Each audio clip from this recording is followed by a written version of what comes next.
KBII dan Ibu Istianah, Ketua Badan Otonom Muslimah KBI PII. Yang saya banggakan semua adalah hadirin Kanda Yunda pada acara reuni akbar Badan Otonom Muslimah KBPI Wati. Assalamualaikum warahmatullahi wabarakatuh. Waalaikumsalam warahmatullahi wabarakatuh. Kanda Yunda, Ibu dan Bapak, tema seminar pagi hari ini adalah penguatan ekonomi dan ketahanan keluarga sebagai fondasi ketahanan nasional.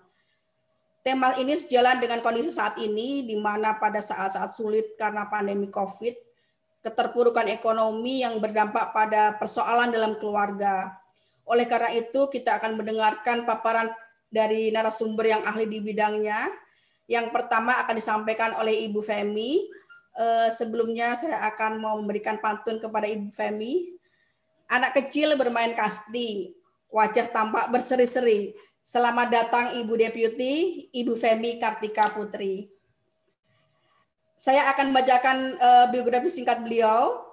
Ibu Dr. Femi Eka Kartika Putri, MSI, MPSI, lahir di Magelang tanggal 17 Juni tahun 63. Beliau bekerja di Kemenko PMK dan jabatan beliau adalah di bidang Deputi Peningkatan Kualitas Anak, Perempuan, dan Pemuda. Pendidikan terakhir beliau adalah Doktor Psikologi Universitas Indonesia.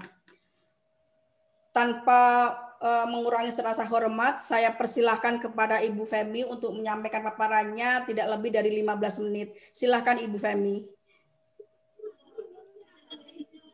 Terima kasih Ibu Moderator. Bismillahirrahmanirrahim.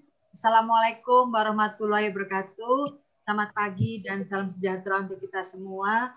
Yang pertama kita hormati dan tentunya kita banggakan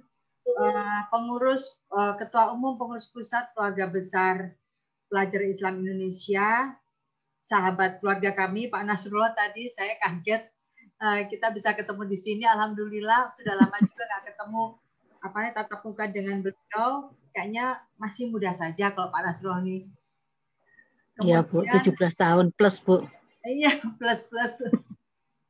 Kemudian juga yang saya hormati pengurus Badan Otonom Muslimah Keluarga Besar PII Wati, Ibu Isti, kemudian juga tentu saja para pembicara, Dr. Honoris Causa, Ibu Nur Hayati Subakat, apoteker, CEO dan founder PT Paragon Teknologi dan Innovation. Kemudian juga ada Ibu Dr. Anda Haja Wiryaningsih, MSI, praktisi dan pemerhati pendidikan anak dan keluarga. Dan hadirin secara undangan yang berbahagia, ada 146 partisipan di ruang FitCon ini, tentunya dari Sabang sampai Merauke, ya, dari seluruh Indonesia.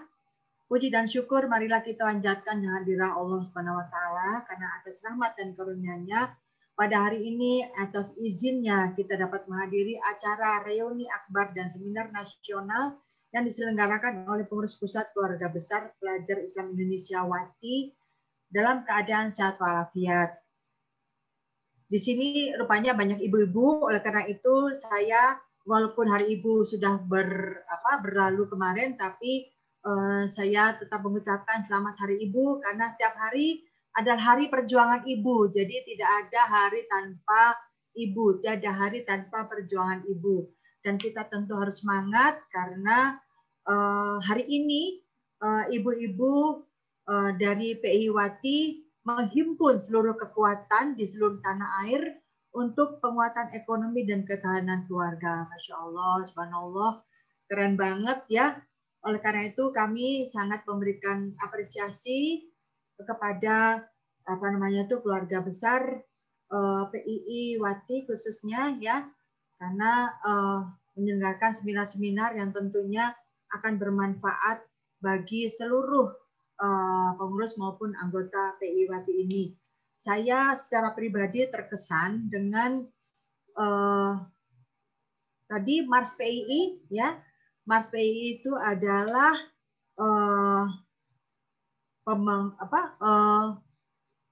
mohon maaf tadi. sebentar, tadi saya catat, siap berjihad menuju adil dan makmur. Ini sangat tepat sekali dalam situasi pandemi COVID ini, dalam rangka ketahanan ekonomi keluarga. Jadi semoga semua pengurus dan PI Wati ini betul-betul berjihad ya, dan berusaha betul menuju ketahanan ekonomi keluarga yang lebih baik. Para hadirin sekalian yang saya hormati, sudah hampir setahun kita menghadapi pandemi COVID ini, ya, dan kemudian Indonesia saat ini juga sedang menghadapi hari-hari yang berat karena 34 provinsi ini semuanya sudah terkonfirmasi positif, ya, sudah ada 678.125 orang dengan tingkat kesembuhan 81,5%. Walaupun sepertinya kesembuhannya tinggi, tapi kematiannya masih ada, dan kita tiap hari juga terus mendapatkan informasi dari sekeliling kita, dari lingkungan kita, ya. Ada keluarga kita yang tahu-tahu kena COVID, ada tetangga kita yang tahu-tahu kena COVID. Oleh karena itu kami Pak Menko biasanya mendorong kita semua untuk melaksanakan protokol kesehatan, ya.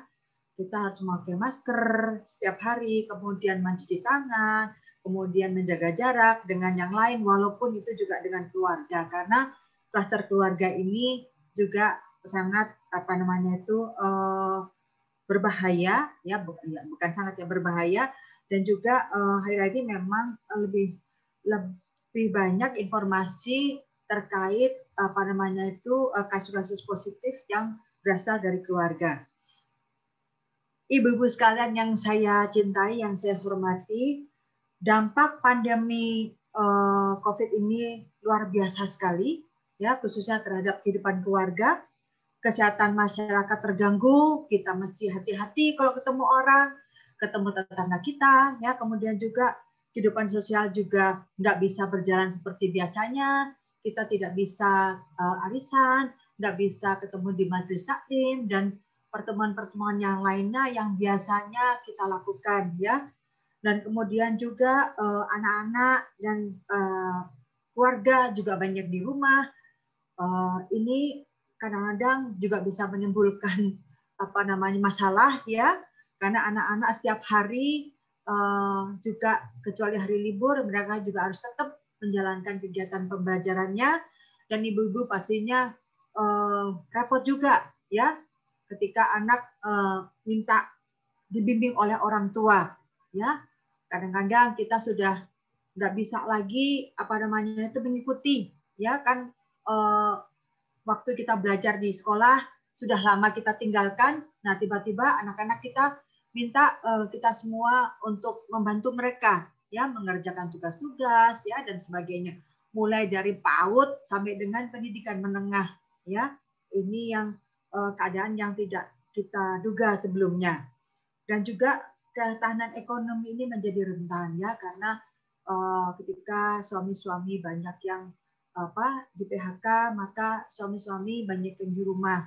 Suami di rumah, anak di rumah, semuanya membutuhkan perhatian dari ibu-ibu semua, ya.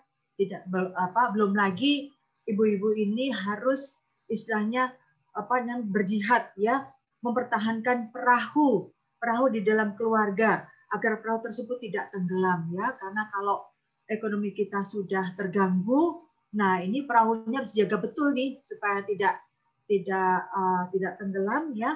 Dan ini yang tadi disampaikan oleh Ibu Ketua Umum PI Wati ini menyebabkan perceraian, ya. Dan ada satu hal lagi yang ingin kami sampaikan adalah dalam masa pandemi COVID ini perkawinan anak juga tinggi. Oleh karena itu kami mohon bantuan betul ibu-ibu PI Wati ini di seluruh Nusantara untuk mencegah perkawinan anak, ya, karena kita sadar betul ketika ekonomi ini sudah sudah menurun, kemudian anak-anak ini malas belajar, tentu mereka akan mudah menyerah, ya.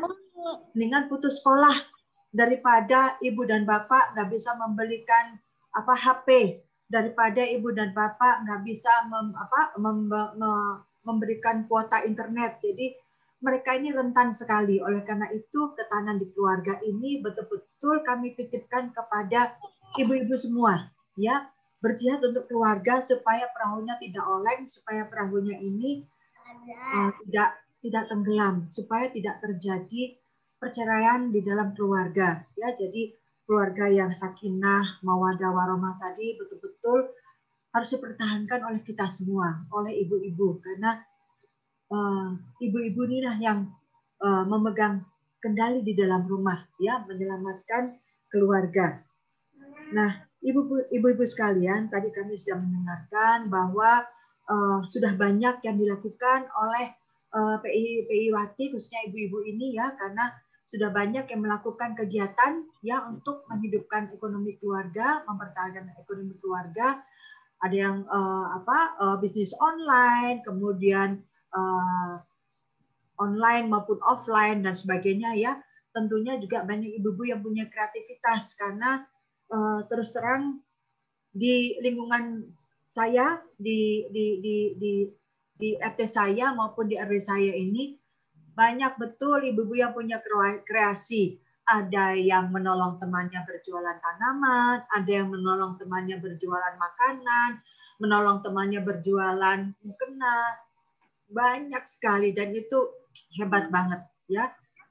Saya yang tiap hari di kantor rasanya nggak sanggup kalau suruh jualan, tapi ibu-ibu ini hebat sekali. Mencoba-coba bikin kue, akhirnya bisa dijual di lingkungan dan kemudian mendapatkan untung, itu hebat sekali. Menjahit mukena sehingga menjadi mukena yang indah, itu juga sangat bermanfaat untuk keluarga.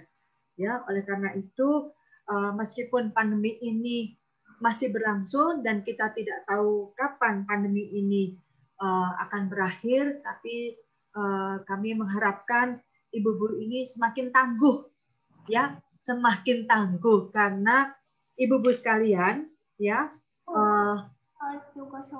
kromosom perempuan ini, kromosomnya merupakan tempat kode gen imunitas, ya. Kromosom perempuan ini, XX ini, kromosomnya merupakan tempat kode gen imunitas. Ini tadi saya cari. Sementara lelaki memiliki hanya satu kromosom X, ya. Kalau kita kromosomnya 2 nih, XX, ya. Nah, kemudian hormonnya adalah hormon estrogen, ya, yang ditemukan lebih tinggi pada perempuan. Efeknya antiinflamasi, ya, protektif terhadap beberapa penyakit seperti penyakit jantung dan osteoporosis. Jadi kita lebih kuat ini Bu dari segi dari segi kromosomnya, ya. Dan kemudian gaya hidup kita ini cenderung tidak merokok, tidak konsumsi alkohol, ya. Dan kita ini kalau ketahanan ekonomi kita sudah menurun, kita ini rela, ya, rela. Anak-anak kita makan 3 kali sehari, kita makan sekali sehari nggak apa-apa deh. Ini juga sekalian diet kan ibu-ibu, gitu. Anak-anak kita kita masih bisa kita berikan tambahan makanan, tapi kita sanggup tidak memperoleh tambahan makanan, ya. Apalagi ibu-ibu, apalagi saya ini berat badannya sudah berlebihan, ya. Dan kemudian kita ini, ya, lebih tahan terhadap rasa nyeri, ya. Kita ini siap menghadapi semua masalah. Kita ini tangguh, ya. Menghadapi rasa nyeri itu sebetulnya itu hal biasa karena kita sudah pernah melahirkan. Jadi kondisi pandemi COVID ini sebetulnya hanya setingkat di bawah ujian kita pada saat kita melahirkan. Nah, kemudian kita ini siap menjadi caregiver, ya. Kita siap caregiver untuk suami, untuk anak, bahkan untuk cucu. Pokoknya untuk siapapun perempuan ini siap menjadi caregiver. Itulah kelebihan perempuan, ya. Oleh karena itu, Ibu dan Bapak sekalian yang tentunya masih ada di sini, seminar ini sangat kami harapkan, ya, supaya hasilnya dapat menjadi masukan bagi kami, ya, karena tadi seperti disampaikan oleh Pak Nasrullah, 50% UMKM ini sudah pada tutup. Tapi itu menurut saya tidak menyurutkan, ya, tidak menyurutkan upaya ibu-ibu semua, ya, untuk menggiatkan ekonomi keluarga, ya, dengan tentu saja menerapkan protokol kesehatan karena di dalam lingkup usaha ibu-ibu juga mohon dijaga betul ya supaya semuanya yang bekerja dan keluarga ibu juga tidak terpapar oleh COVID karena keluarga saya di Malang yang juga punya usaha membuat keripik-keripik begitu ya, kemarin om saya kena COVID ini karena itu dari dari karyawannya. Oleh karena itu dalam berusaha pun juga saya mohon ibu-ibu juga tetap menjalankan protokol kesehatan. Ibu dan Bapak sekalian, dalam rangka tetap mempertahankan ketahanan ekonomi keluarga, pemerintah juga tetap menyalurkan bantuan-bantuan sosial baik tunai maupun non tunai ya, seperti misalnya Kementerian Sosial memiliki program keluarga harapan, program sembako dan program bantuan sosial tunai. Jadi ini tetap dilaksanakan oleh pemerintah, oleh Pak Jokowi ya. Mohon Ibu dan Bapak sekalian dapat memantau supaya program-program tersebut sampai kepada orang yang memang berhak ya. Kalau tidak berhak, mohon ditegur. Ibu, itu bukan haknya. Tolong disampaikan kepada orang yang berhak. Ya, karena itu memang disalurkan untuk saudara-saudara kita memang yang kondisinya tidak beruntung, ya.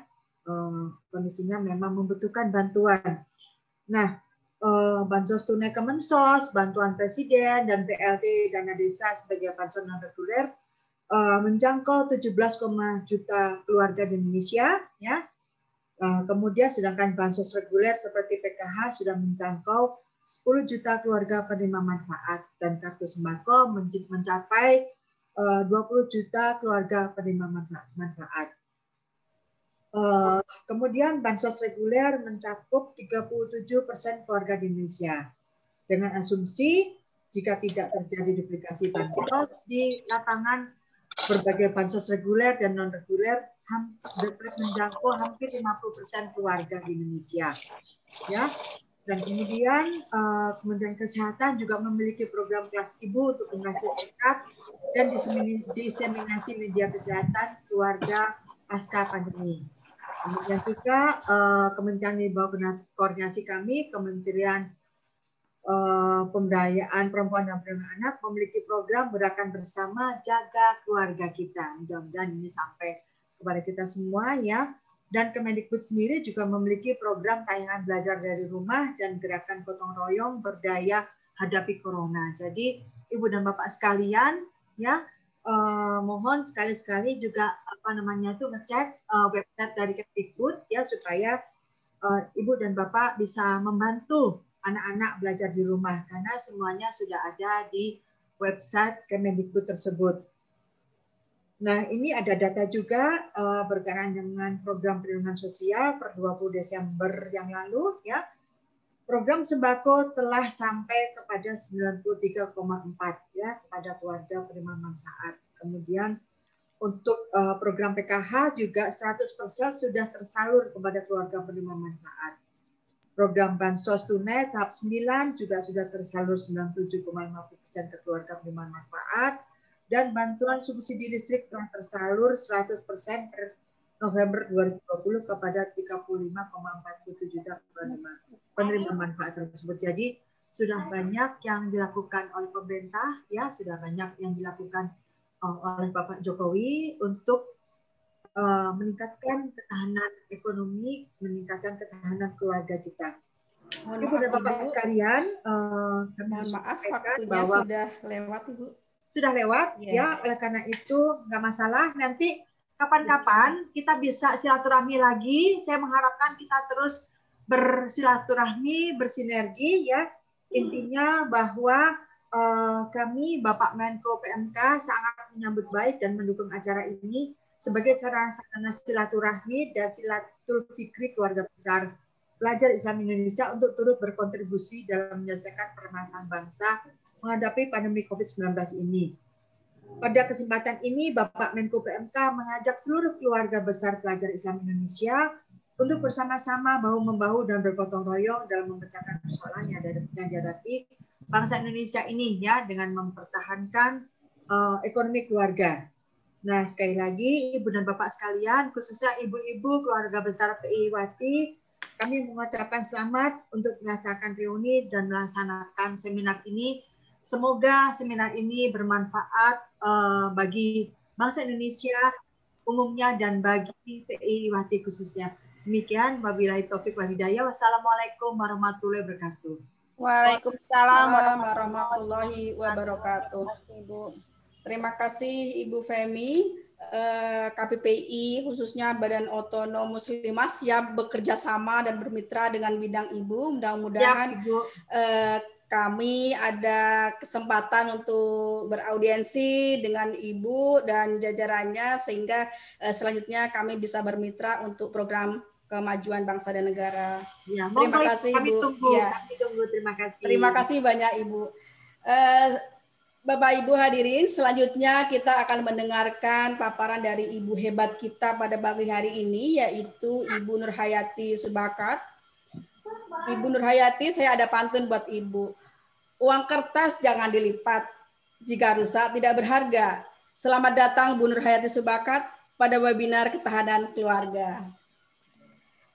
Hadirin, pada kesempatan ini saya akan membacakan biografi Ibu Nurhayati. Sosok Ibu Nurhayati Subakat merupakan salah satu dari sekian banyak pengusaha muslimah sukses di Indonesia. Beliau merupakan pendiri dan sekaligus pemilik merek kosmetik terkenal di Indonesia yaitu Wardah Kosmetik. Sekaligus menjabat sebagai CEO dari PT Paragon Teknologi dan Innovations. Beliau telah mengelola berbagai bidang, bergerak di berbagai bidang dan khususnya bidang kecantikan. Ibu Nurhayati lahir di Padang di Sumatera Barat pada tanggal 27 Juli 1950 yang merupakan anak kedua dari 8 bersaudara.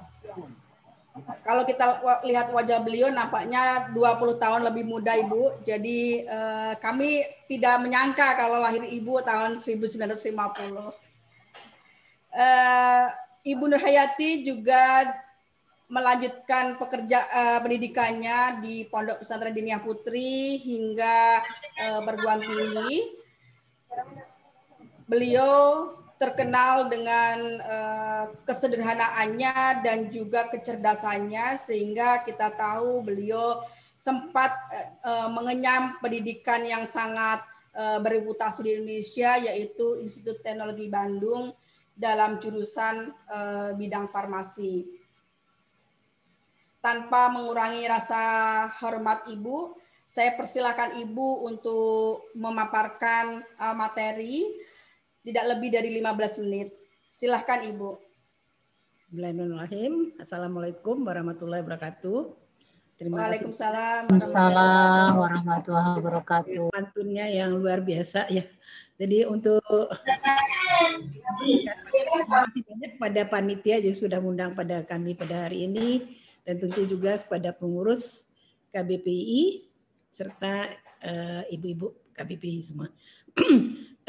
Izin saya panitia tolong putarkan video company profile supaya lebih kenal, tak kenal maka tak sayang katanya. Ya, silakan. Bu Dewi. Itu share company profile. Ya Bu, sudah disiapkan. Ya, masih.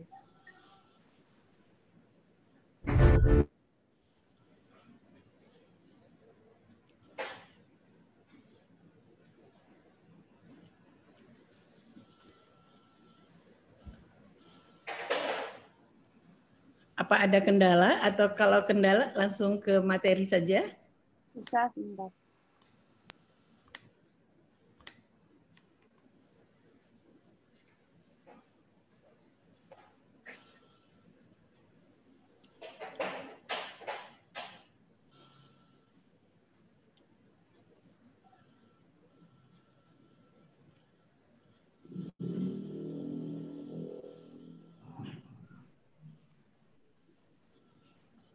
mungkin kita langsung ke materi aja ya untuk mempersingkat waktu. Bisa, Sarif. Ya. Langsung share materi saja.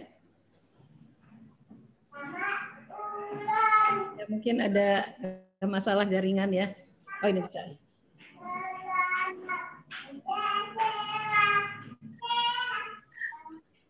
Ibu Nur Hayati. Ya. Saya Femi, Bu, dari Kemenko PMK. Oh ya, salam kenal Bu Femi. Ya, Ya, si ya. banyak. Ibu dan perusahaan Ibu tuh hebat sekali. Zakatnya tiap tahun luar biasa, Ibu. Oh, terima kasih banyak Bu. Luar Femi. biasa. Jadi kami tentu saja sangat memberikan apresiasi kepada Ibu dan perusahaan Ibu. Mudah-mudahan semakin sukses ya Bu ya. Amin, amin, amin. Ya, semoga bisa mendorong ekonomi bangsa kita ini. Selamat Ibu, terima kasih Ibu. Ya, sama-sama. Terima kasih banyak Bu Femi. Mohon supportnya. Ya Ibu.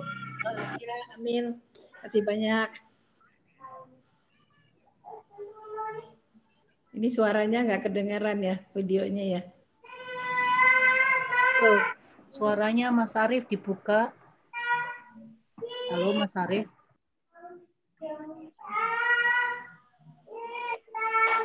Ini kayaknya ada masalah, langsung ke materi aja barangkali ya.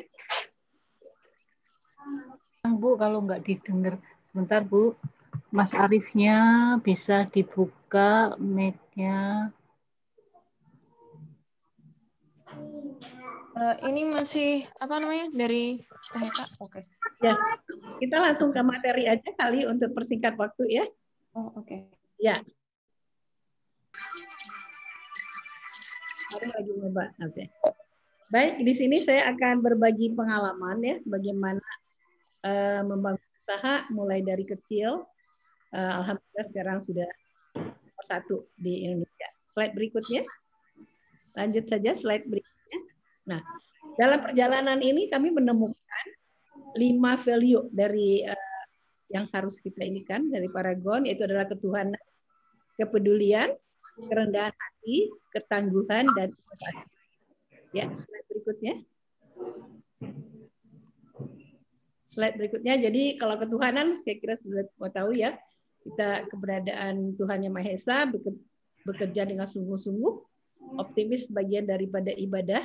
Jadi ini memang tahun ini kita diuji ya, tapi kita harus yakin setiap kesulitan insya Allah ada kemudahan. Ya, konsisten menjaga kejujuran, bertanggung jawab, senantiasa menghargai perbedaan. Ya, slide berikutnya. Slide berikutnya. Yang kedua adalah kepedulian. Nah, ini pada saat COVID ini juga gimana kita saling peduli, saling jaga ya, supaya masalah ini bisa selesai. Dan bagaimana kita kedua ini juga bagaimana bermanfaat untuk orang lain. Jadi sebaik-baiknya manusia adalah adalah yang bermanfaat untuk orang lain. Jadi berupaya saling memahami dan saling peduli, dan di sini juga bagaimana kita saling kolaborasi. Ya, slide berikutnya. Slide berikutnya adalah ketiga adalah kerendahan hati. Maksudnya kita jangan sampai sombong, merasa paling hebat gitu ya. Jadi kemudian juga saling menghormati dan menghargai perbedaan, dan terus bersemangat, rendah hati, dan belajar, dan terus-menerus belajar. Jadi belajar kapan saja, di mana saja, dari siapa saja. Ya, slide berikutnya. Slide berikutnya. Yang keempat, ketangguhan. Tadi udah dibilangin sama Bu Feni, perempuan itu adalah orang yang tangguh ya.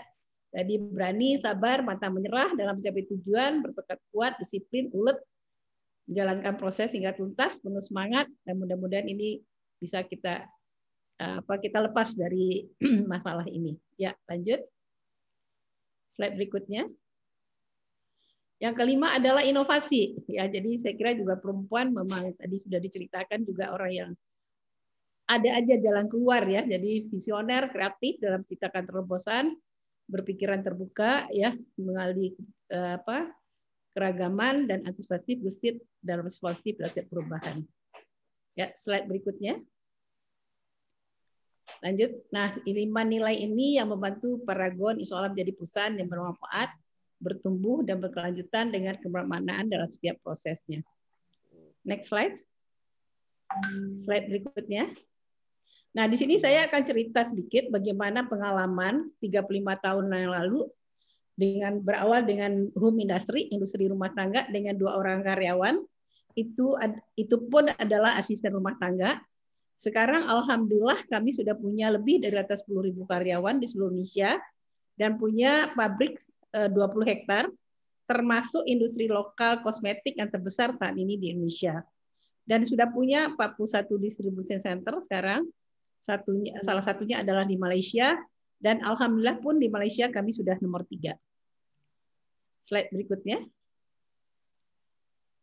Nah, saya perkenalkan diri sendiri dari latar belakang keluarga. Kenapa? Saya merasa 5 nilai tadi yang disampaikan itu adalah pendidikan waktu kecil. Jadi mungkin saya ralat sedikit ya. Saya anak keempat, sebetulnya bukan anak kedua. Saya anak keempat dari 8 bersaudara. Orang tua saya adalah pengusaha pedagang di suatu kota kecil di Padang Panjang, Sumatera Barat. Beliau adalah ketua umum Muhammadiyah dan beliau termasuk sukses di kota kecil itu. Dan beliau juga seorang yang sosial, ya. Jadi itulah yang menginspirasi kami sampai saat ini. Dan yang luar biasa, beliau itu adalah seorang visioner. Tahun 60-an beliau sudah menyampaikan IPTAK dan IPTEK, di mana Pak Habibie menyampaikan di tahun 60-an. Makanya kami semua masuk di SMP-nya di Dinia Putri, jadi saya alumni Dinia Putri dan masuk SMA dan diterima di ITB. Nah, beliau meninggalkan kami waktu saya masih SMP. Yang luar biasa adalah almarhum ibu saya juga orang tua tunggal dengan 8 anak, alhamdulillah mampu menghantarkan semua anak-anaknya ke perguruan tinggi.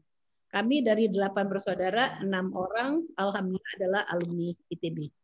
Satu kata yang disampaikan sama orang tua saya, kita nggak usah khawatir, setiap kesulitan insya Allah ada kemudahan. Itulah yang menginspirasi kami sampai saat ini. Berikutnya. Slide berikutnya. Ya, ini ceritanya bagaimana perjalanannya Paragon, berdiri tahun 45. Saya pernah bekerja. Kenapa saya pilih industri kosmetik? Saya pernah bekerja 5 tahun di perusahaan multinasional kosmetik dan punya latar belakang pendidikan farmasi. Nah, kenapa saya mundur waktu itu? Sebetulnya ini lebih dari karena saya udah punya anak 3, agak kesulitan. Pabriknya ada di Jalan Raya Bogor, saya sendiri tinggal di Jakarta Selatan. Jadi akhirnya saya pilih mundur. Nah, dengan inovasi saya menemukan produk saya modifikasi formulanya dengan bukan harga lebih murah, tapi kualitasnya mirip. Jadi kata kuncinya kalau kita membuat produk, bagaimana kita membuat produk berkualitas, harganya bersaing. Alhamdulillah itu tidak sampai 1 tahun kami sudah bisa menjual ke salon-salon daerah Tangerang dan berkembang. Nah, tahun 90 kami mendapat ujian yang cukup berat, ya mungkin lebih berat dari sekarang. Di mana kami waktu kebakaran rumahnya dan tempat usahanya kebakar, minus. Kenapa minus? Karena kami punya utang sama supplier, sedangkan piutang karena kebakar gitu, fakturnya banyak yang nggak mau bayar. Nah, ini saya merasakan pertolongan Allah yang luar biasa di tahun 90. Makanya gimana kita faktor ketuhanan itu sangat penting. Dan sekarang menjaga kepercayaan dari supplier, saya minta 5 sak malah dikasih 10 sak. Kemudian ada kenalan juga meminjam rumahnya. Yang ketiga, ada kebijakan BI seperti sekarang juga memberi kredit untuk usaha kecil. Saya minta 50 juta malah suruh ambil 150 juta. Nah, ini yang saya anggap campur tangan Allah di sini. Karena biasanya kalau kita minta 50 juta dikasihnya 40 juta gitu ya. Nah, kemudian dengan 150 juta itu saya bisa bangun pabrik kecil di daerah Tangerang dan kemudian bangun rumah ya. Dan terus berkembang. Nah, tahun 95 saya kedatangan tamu dari pesantren Hidayatullah. Kalah yang memberi ide untuk kosmetik Wardah. Jadi ide itu sebetulnya bisa dari orang lain, makanya kita perlu silaturahmi. Nah, tapi waktu itu juga nggak sukses karena dijual kepada pesantren, di mana santri nggak pakai kosmetik gitu ya. Tapi bagi saya tidak ada kata putus asa, dicoba lagi iklan di harian terbit, harian yang tidak terkenal. Nah ini saya anggap juga pertolongan Allah. Saya menemukan ada 2 perusahaan waktu itu, mereka jual direct selling dan multi level syariah. Dan alhamdulillah juga berkembang. Tahun 98 seperti kita ketahui ada krisis ekonomi. Tapi tidak ada krisis kesehatan ya. Dan banyak pengangguran, banyak yang gabung dengan multi level. Alhamdulillah itu berkembang, saya justru bangun pabrik kedua dengan luas 3 kalinya pabrik pertama. Ya. Jadi istilahnya waktu Krismon, alhamdulillah kami jemon waktu itu. Kemudian tahun 2002,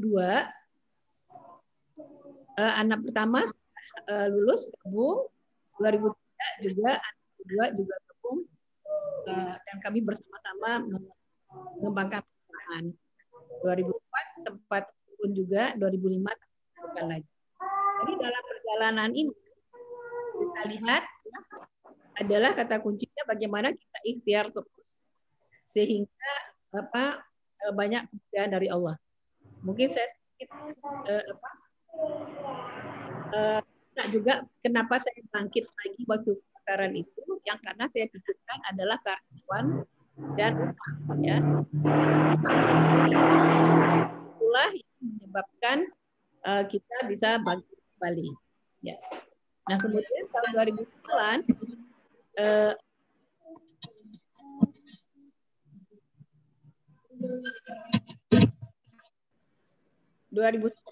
kami tim launching.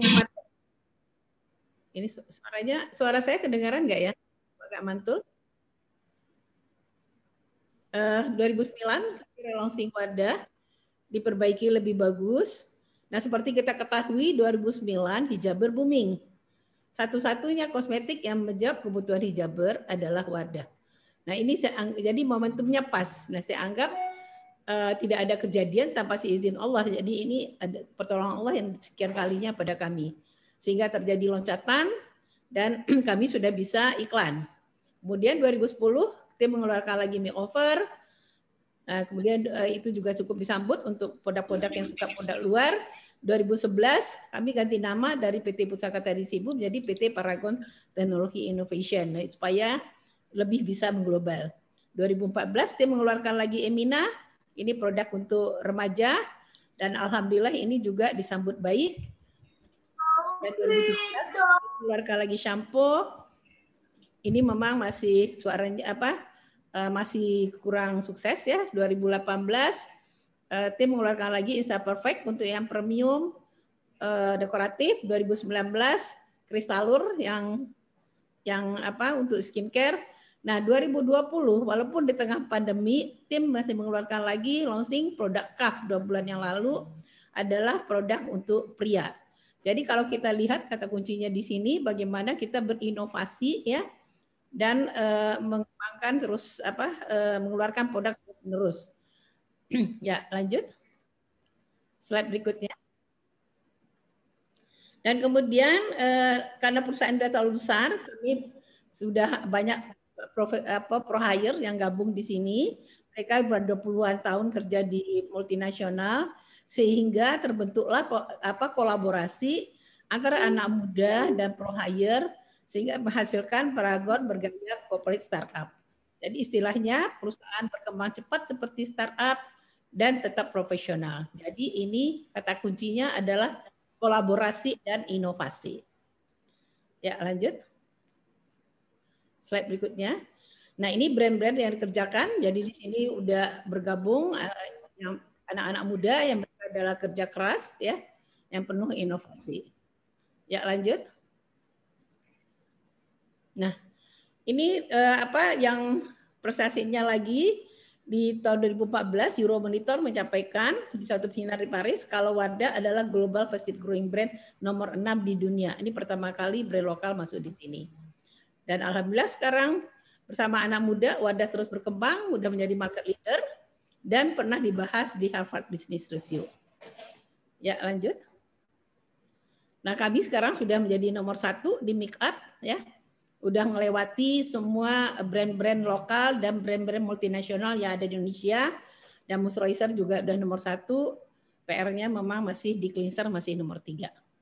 Ya, lanjut. Visi kami menjadi perusahaan yang berkomitmen untuk memiliki pengolahan terbaik dan berkembang terus-menerus dan bersama-sama menjadikan hari ini lebih baik dari hari kemarin melalui produk berkualitas, memberi manfaat bagi para gonian, masih yang bergabung dengan kami, mitra, masyarakat, dan lingkungan. Jadi tujuan perusahaan ini bagaimana berkembang terus-menerus sehingga bermanfaat untuk orang banyak. Jadi tujuannya bukan hanya sekadar cari uang. Ya, lanjut. Yang dijabarkan, mengembangkan para gonian, menciptakan kebaikan, perbaikan kesinambungan, tumbuh bersama-sama, miliar bumi, mendukung pendidikan, ini CSR kami, dan mengembangkan bisnis. Ya, slide berikutnya. Ya, misi kami bagaimana bermanfaat untuk internal, bermanfaat untuk eksternal. Lanjut. Mohon maaf Ibu, waktunya sudah habis. Nanti dilanjutkan dengan diskusi. Oke, kalau gitu. Jadi itu sedikit dari kami. Demikian. Terima kasih. Assalamualaikum warahmatullahi wabarakatuh. Waalaikumsalam warahmatullahi wabarakatuh. Tayangannya. Ada tayangan dari Ibu Nurhayati atau lanjut ke pemateri ketiga? Oke, terima kasih Ibu Nurhayati, begitu menginspirasi apa yang sudah Ibu lakukan. Mudah-mudahan ini menjadi bekal bagi kami yang masih merintis usaha di forum ini. Mudah-mudahan bisa meneladani apa yang sudah Ibu lakukan. Ada 3 hal yang sempat saya catat yang mengena, yaitu bahwa sebaik-baik manusia adalah yang bermanfaat bagi orang lain. Jadi semata-mata usaha Ibu tidak mencari profit keuntungan semata, tapi adalah kemanfaatan untuk orang lain. Kemudian Ibu bisa besar seperti ini karena menjalani hidup dengan penuh sukacita dan memiliki daya juang yang sangat tinggi. Dan setiap ada kesulitan pasti ada jalan keluar. Ini adalah aspek-aspek ilahiyah yang tadi Ibu sampaikan, bahwa ada campur tangan Allah dalam proses perjalanan karir hidup kita di dunia. Terima kasih Ibu Nurhayati. Hadirin yang saya hormati, pada pemateri yang ketiga ini kita tidak asing lagi dengan Yunda Wiryaningsih MSI yang namanya dikenal oleh PI Wati seluruh Indonesia dari masa ke masa, dari Sabang sampai Merauke, yang sering kita sapa Ibu dengan panggilan Mbak Wiwi. Mbak Wiwi, ada pantun buat Mbak Wiwi. Karakter bangsa dibentuk dalam keluarga. Program pembangunan keluarga jadi utama. Tingkatkan kualitas hidup manusia. Ada Ibu Wiryaningsih ahlinya. Nah, Ibu, nanti kita akan banyak mendapatkan pengalaman yang sangat menginspiratif yang telah Ibu lakukan. Saya akan membacakan biografi dari Ibu Wiwi. Nama lengkap beliau adalah DRA Hajah Wiryaningsih MSI, yang sering kita sebut dengan Ibu Wiwi. Nama suami beliau yang kita juga mengenalnya adalah Bapak Mutamimul Ula almarhum, yang Pak Ustadz, yang sering kita mengenal beliau juga. Melahir pada tanggal 11 September 1962, dikaruniai 11 orang putra dan putri. Kemudian beliau aktif di organisasi kemasyarakatan, dan saat ini aktif dalam organisasi politik PKS, Partai PKS. Untuk organisasi, beliau tidak asing dengan kita. Yang pertama diawali dengan karir sebagai Sekretaris Umum Korwil PI Wati Jawa Barat tahun 81 sampai 83. Kemudian Kabid Eksternal Korpus PI Wati tahun 83 86. Kemudian beliau sekarang ini menjabat sebagai Ketua Bidang Perempuan dan Ketahanan Keluarga DPP PKS Republik Indonesia tahun 2015-2020. Untuk menyingkat waktu, mari kita dengarkan Ibu Wiwi untuk menyampaikan paparannya kepada kita semua. Silakan, saya persilakan kepada Ibu Wiwi, waktunya 15 menit, nanti dilanjutkan dengan diskusi. Silakan Ibu. Ya, terima kasih Mbak Hanif. Ya, Mbak Wiwi silakan. Ya, alhamdulillah bisa ketemu lagi. Sehat Mbak Wiwi? Alhamdulillah. Saya juga senang bisa ketemu dengan ada Bu Nur Hayati ya, pernah ketemu di satu acara di Jakarta ya dengan Ustadz Fatih Karim. Apa kabar Bu? Ya alhamdulillah. Ya, saya luruskan dulu sebelum berlanjut ini karena waktu juga cuma 15 menit, nanti saya bacakan aja bahannya. Pertama, saya bukan lagi sebagai Ketua Bidang Perempuan dan Ketahanan Keluarga DPP PKS. Sudah berganti ya. Sekarang ini ketuanya Dr. Mufidah. Ini sudah saya sampaikan ke Mbak Isti data ini. Oh, Ya. Mbak Fida Bahkan ya. data yang baru sudah sampaikan, Mbak Istinya nggak nyampaikan ya. Mohon maaf Ibu. Baik, Sudah berganti kepada ya. Menyampaikan Mbak Wiwi, disampaikan cuman ya, oke, 15 menit sudah berkurang tinggal 10 menit. Yang saya cintai seluruh alumni PWati atau kita kenal keluarga besar PWati dari Sabang sampai Merauke yang tergabung dalam acara webinar pada hari ini. Assalamualaikum warahmatullahi wabarakatuh. Waalaikumsalam warahmatullahi wabarakatuh. Alhamdulillah wa syukurillah ala nikmatillah wala wala quwata illa billah. Saya lupa ada dari Menko PMK juga ya, masih hadir. ada Bu. Ya, mohon maaf tadi tidak disebut. Alhamdulillah saya lihat masih bersama dengan kita. Mudah-mudahan ini bisa menjadi sinergi kita ke depan insya Allah. Ini laptop saya lagi bermasalah, jadi tadi saya tidak bisa mengupload. Saya coba nanti kalau sudah, mungkin karena jaringannya lagi hutan yang ini di rumah, saya akan bagikan nanti saja ya. Mudah-mudahan kalau sudah membaik laptopnya. Saya bacakan saja, Hanif ya. Ketahanan keluarga sebagai fondasi ketahanan nasional. Kita bingkai dulu apa yang dimaksud dengan keluarga sesuai dengan undang-undang di negara kita yang berlaku, dan tentu ini tidak bertentangan bahkan sesuai dengan agama yang kita yakini yaitu Islam. Keluarga terdiri dari pasangan suami istri, laki-laki dan perempuan. Ini sesuai dengan Undang-Undang Perkawinan, definisinya di pasal 1.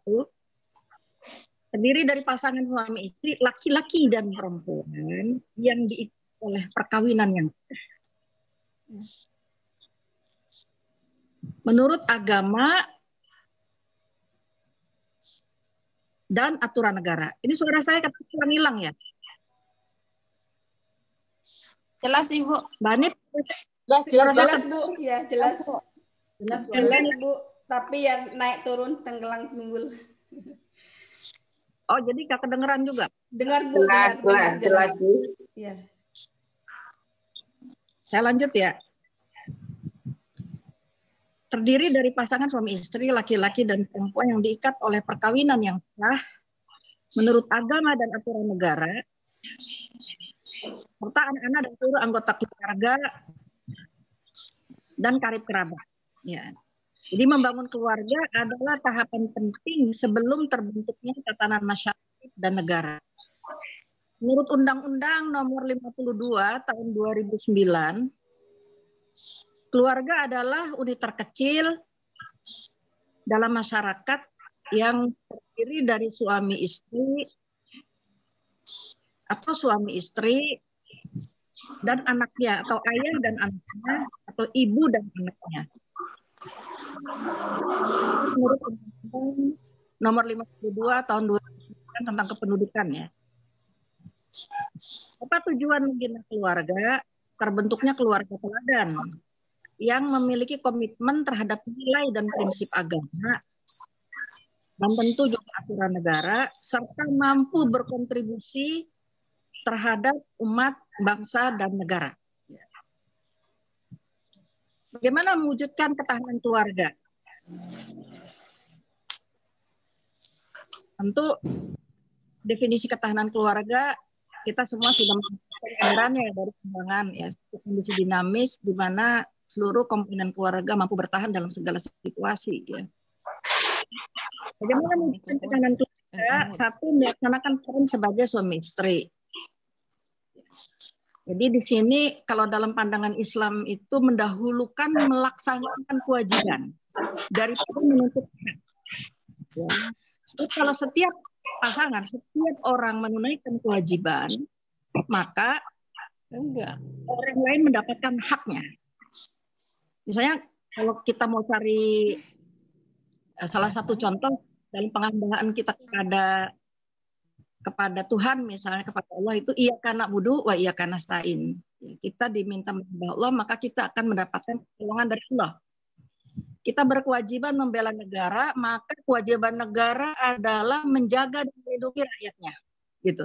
Jadi hak dan kewajiban ini akan berjalan secara baik jika setiap orang menunaikan kewajiban. Demikian dalam keluarga, jika seorang suami melaksanakan kewajiban-kewajibannya sebagai seorang suami, maka hak-hak istri akan didapatkan. Demikian kebalikannya, jika seorang istri juga menunaikan kewajibannya, maka hak-hak suami akan didapatkan. Ini nanti kalau secara teori kita sudah pengalaman yang mempraktekkan dan juga punya teori sudah banyak. Ini waktunya singkat, saya lanjutkan saja. Yang kedua, melaksanakan peran sebagai orang tua. Ya, orang tua itu bapak dan ibu. Pertama, menjadi teladan dalam segala hal, dalam sikap, perilaku, pikiran, beribadah, berinteraksi dengan masyarakat. Ini beberapa poin, misalnya menjadi teladan. Yang kedua, mendidik anak sesuai dengan nilai-nilai agama. Ya, nilai-nilai agama yang ini dalam hal ini tentu Islam. Ketiga, menggunakan sarana dan prasarana pendidikan yang benar.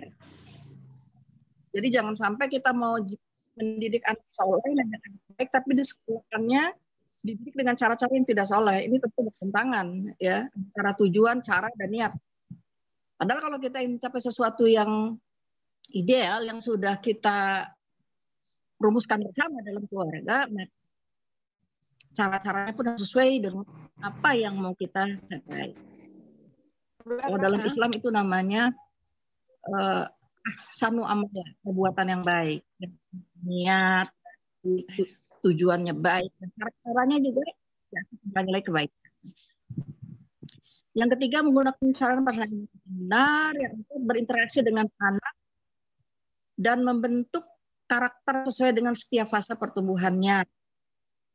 Kemudian yang ketiga, melaksanakan rumah tangga, ya, saling tolong-menolong, mewujudkan persatuan, saling memahami.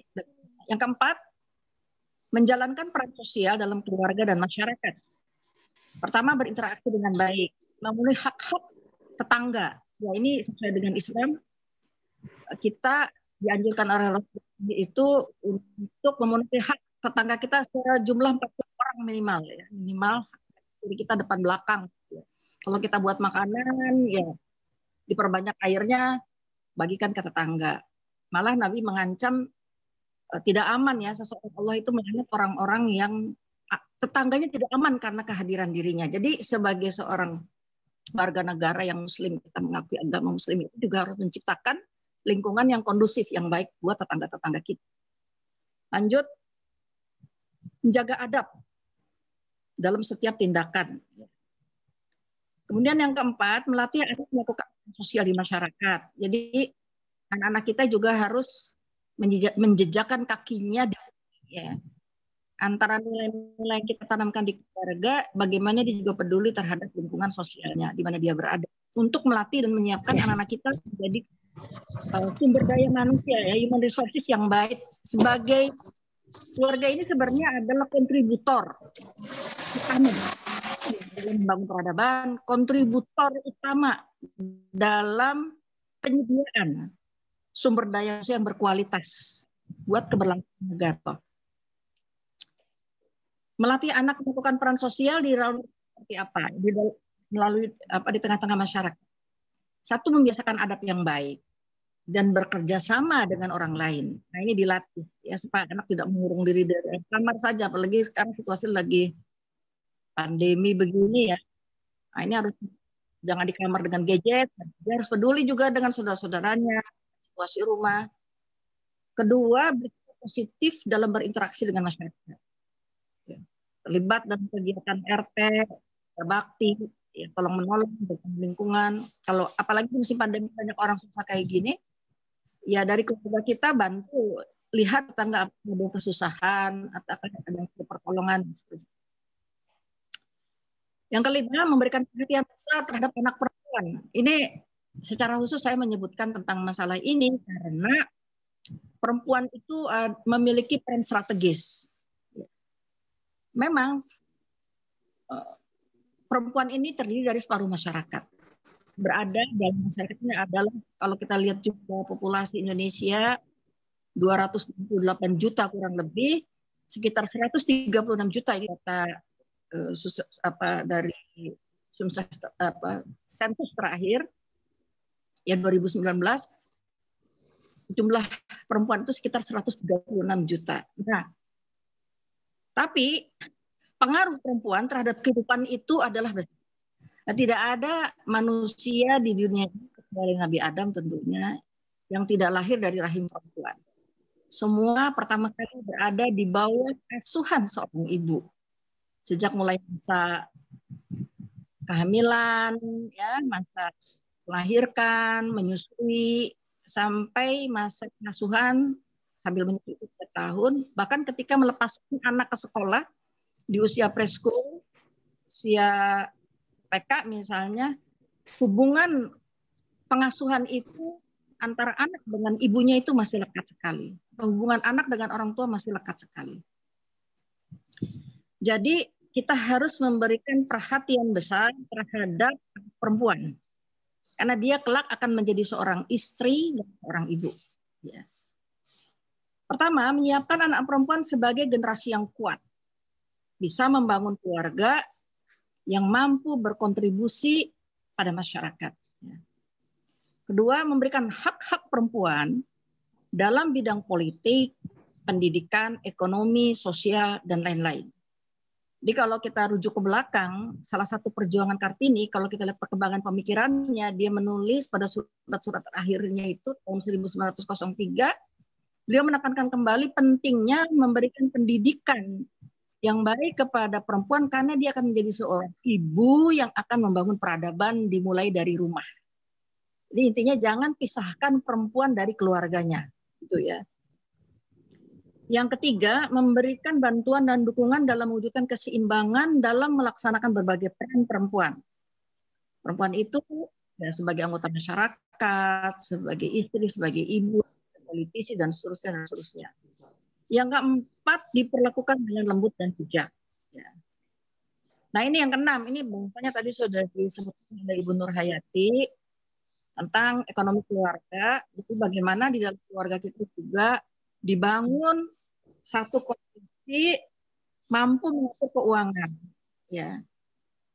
Ayah, ibu, dan anak itu harus dilatih untuk bisa mandiri agar kita tidak tahu situasi yang akan kita hadapi, terutama perempuan. Ditinggal suaminya, kemudian dia harus memperhatikan anaknya, maka dia harus bisa berdaya secara ekonomi. Jadi menjadi keluarga produktif dan bisa berwirausaha, menghindari budaya konsumtif, pemborosan, dan banyak berutang. Nah, ini sesuai dengan ajaran Islam. Islam itu menyebutkan bahwa merahmati seorang yang bekerja mencari harta yang halal, rezeki yang halal, kemudian membelanjakannya dengan hemat dan menabung untuk menghadapi situasi yang sulit, gitu ya. Itu hadisnya jelas dan sahih ya.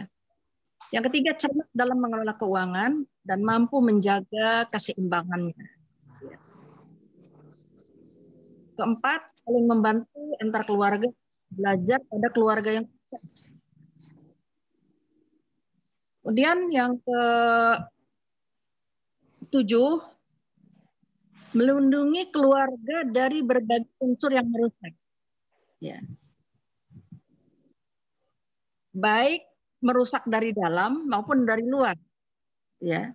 Jadi kalau ada berbagai nilai yang bertentangan dengan nilai-nilai religiositas bangsa kita, dan norma yang berada dalam masyarakat kita, maka kita harus menjaga keluarga ini bersama-sama. Sebab kalau keluarga ini sudah rapuh, keluarga ini sudah lemah, kita sulit memberikan kontribusi sumber daya manusia kita kepada bangsa dan negara. Oleh karena itu penting sekali ini menjaga keluarga dari unsur yang merusak. Kemudian kedelapan, berpartisipasi dalam gerakan kebaikan, termasuk salah satunya hari ini yang diselenggarakan oleh KBPI Wati secara nasional. Kesembilan, memberi kontribusi terhadap negara. Ini saya kira juga penting. di dalam keluarga harus ditanamkan nilai nasionalisme, ya. Dan ini tentu sesuai dengan ajaran Islam, karena kehadiran PI justru untuk mendekatkan antara ajaran dalam kitab suci dengan kehidupan kita sehari-hari, supaya kita nggak berpikir awang-awang, ya, hanya berpikir secara khayalan begitu dalam cita-cita saja, tapi kita harus wujudkan dalam kehidupan sehari-hari kita. Oleh karena itu, anak-anak kita di rumah, keluarga kita juga harus diperkenalkan dengan dasar negara kesatuan Republik Indonesia, dengan Pancasila, Undang-Undang 45, sebagai aturan kita dalam hidup berbangsa dan bernegara. Ya, jadi mendidik anak untuk patuh terhadap peraturan sekitar kita hidup itu harus dimulai dari membuat aturan dalam rumah. Ya, waktunya habis ya. Waktunya habis. Bentar lagi, 2 menit lagi Mbak Wiwi. Ini saya bacakan aja makanya. Ya.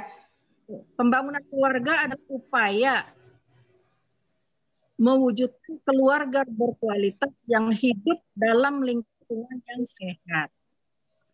Ini dalam Undang-Undang Nomor 52 2009 tentang perkembangan kependudukan dan pembangunan keluarga.